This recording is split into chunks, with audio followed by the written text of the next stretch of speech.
Hi guys, welcome to our first Cooper dissection. Today we're going to be going over two terms. So as you can see, we have our books here. We're going to read on response generalization and stimulus generalization. Our intention with this is just to share both of our perspectives when we're literally going to be reading the same exact thing, and hopefully you guys can unravel your thoughts just as we are in this safe space we're creating. So for real, guys, we made this video because we wanted to go over two terms that are commonly confused: stimulus generalization and response generalization. We use this as a fun game to debate with each other because that's what helps us learn, and that's what keeps us in that momentum of memorizing things and never forgetting terms, because we fight about it and then we don't forget about it. The two terms that we're going to go over today are response generalization and stimulus generalization, straight from the Cooper book, as you know. Okay? So we're not getting this source from anywhere else.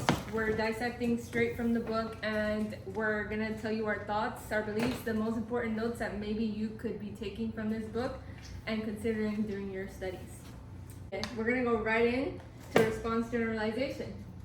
The point of this is to remain open-minded. Like, this is going to be our safe space where you're going to see that both of us are going to be wrong sometimes, and we're still going to debate about it. We're still going to share what it is that we think a certain term is or what an explanation means, and that's how we're going to know what we're not understanding of something.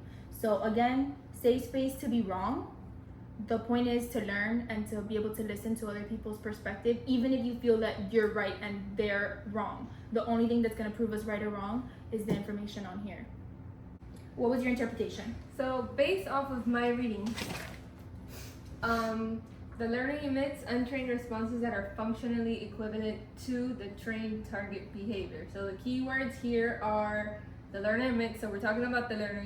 It's very important in ABA because sometimes they're talking about the learner, sometimes they're talking about the speaker, sometimes they're talking about Pavlov, and sometimes they're talking about Skinner. But for this purpose, we're talking about the learner. The learner emits untrained responses. Untrained, that means that he was not trained, they were not trained. Untrained responses that are functionally equivalent. That's the second important part of this here, to the trained target behavior.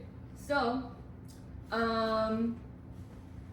something else that's in Cooper that I wanted to point out that nobody really talks about is that there's useful variations of the target behavior that appear. Okay, so that means if something's just appearing out of nowhere, it's because it wasn't exactly what was taught, so it's appearing on its own, which no instructional contingencies have been applied. So there's been no instructions to that specific variation of the behavior. It's just happened on its own due to previous training of one form of the behavior. Okay, so now stimulus generalization. I want you guys to note that stimulus generalization and response generalization are not in the same chapter. They're not talked about in the same chapter in the Cooper book. Response generalization, if you have the latest edition of the Cooper book, it's in chapter 30. And stimulus generalization is in chapter 17, where it talks about stimulus control. So I know these two terms are commonly confused with one another, but these two variations of the chapters really help you put into perspective how different they truly are, even though we do commonly confuse them in examples. So based off of the Cooper, stimulus generalization basically is stimuli other than the SD acquired stimulus control over the behavior. So their stimuli sharing similar physical properties with the SD are most likely to acquire evocative functions. And basically what this means is that there are other types of stimulus other than the original stimulus that are also making the behavior occur. So there's not just one stimulus that usually has a stimulus control. Now there is various stimulus that also create the same reaction or the same behavior. Circling back to my thought, what really helped me was being able in a question, especially a scenario-based question, was being able to pinpoint, like, okay, what are the stimulus? These are the stimulus that are evoking a behavior.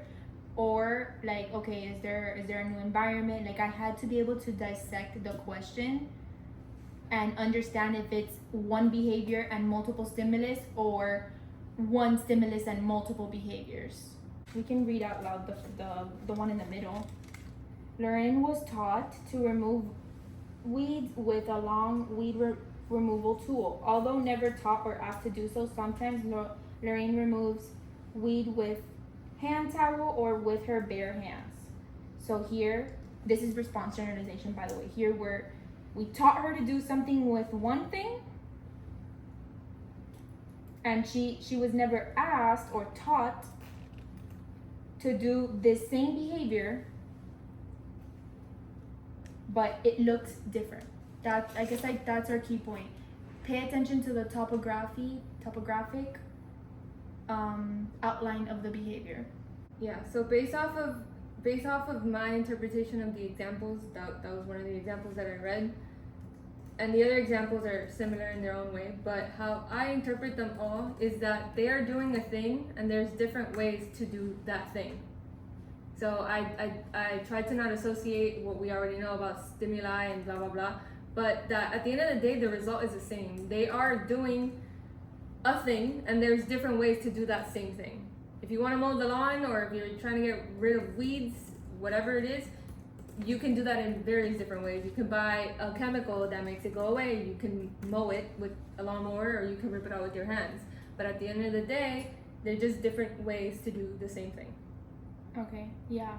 We have to focus on the function, you know? Mm-hmm. Like, okay, what is she doing? The function of the behavior is to remove the weeds. And that's why it's considered a new behavior. Mm-hmm. Like an untrained behavior, like they say here.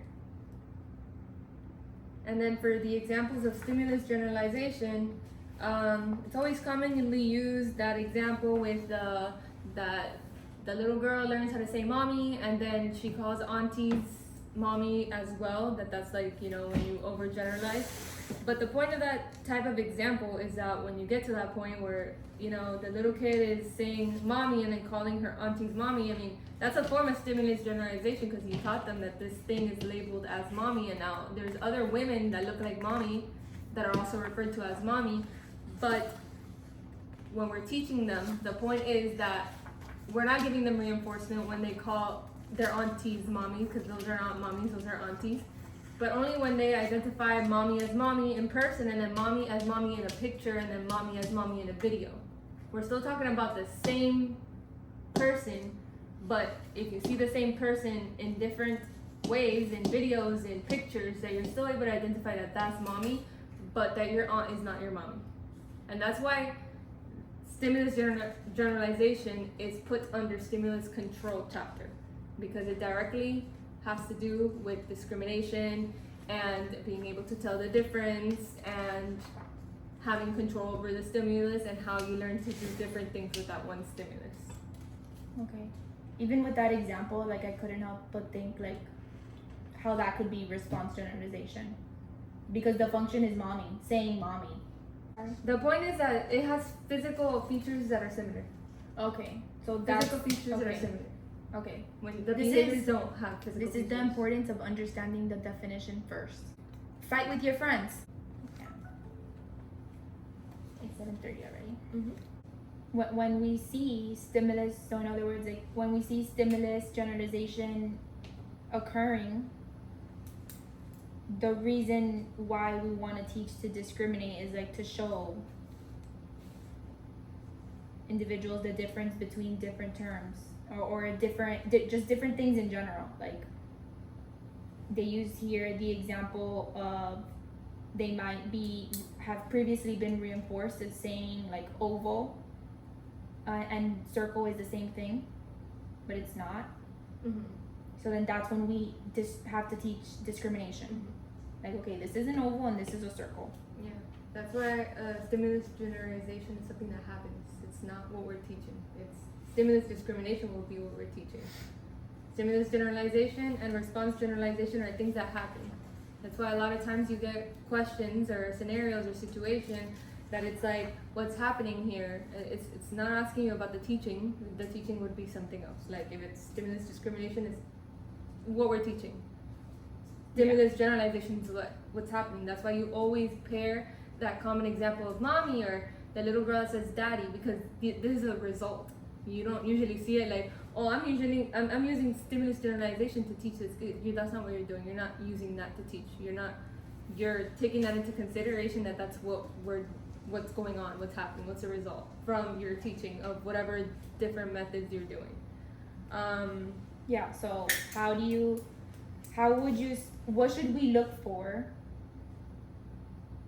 to know that it's stimulus generalization that is happening? So I guess like the easiest way to look at it, just from everything I've read in the Cooper book and like the examples, is that when you're talking about stimulus generalization, you are talking about a stimulus, one thing, whatever the thing is, in different but similar ways. So it's like you're talking about a stimulus, so a thing, so we could just say a lamp. There you go, that's the perfect example. What's stimulus generalization? When you go on your phone, you're gonna order something online, like Amazon, and you look up lamps. You know they're all lamps, and they're all called lamps, but they all look a little bit different. And maybe they have more specific names. Maybe one's called like elbow lamp, and the other one's called a ring light. Okay, wow, Okay. yeah. And the other one's called I don't know, something else. But the point is, they might have different weird names, but the point is that they're all types of lamps. And yeah, it's good for you to know the specifications once you get to that point where you can generalize different stimuli. But if you're a common Amazon buyer like me, I don't know all those weird funky names for any of the different lamps. I just go on there and hopefully I can find my desk lamp or my living room lamp or my ring light. So that would be for stimulus generalization. So we're talking about one stimulus that can look different and have different names because it looks different. The other example, as simple as possibly can be put, is response generalization. We're talking about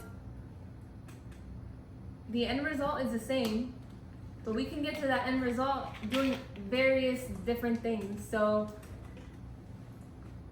if you want to alert somebody that you're at their house, you can knock at their door, you can call them on the phone, you can throw a rock and break their window. Those are all different ways that you can alert somebody that you're at their house. If you're toxic, but You did that to me. I did, but I didn't. It wasn't with the intention of breaking. She didn't break my window. She didn't break my window. But she was sleeping and rang the doorbell. You can engage in all these different types of behaviors to get your end result. That's why we have that example of, and those are behaviors that you don't have to learn. Maybe, you know, your parents taught you that when you want to go into somebody's house, you knock on their door. But as you grow older, we have a bunch of technology now, and we have the Ring, and now you can ding the bell and they can watch you through their camera as you're standing there, and they can say hello to you through their camera.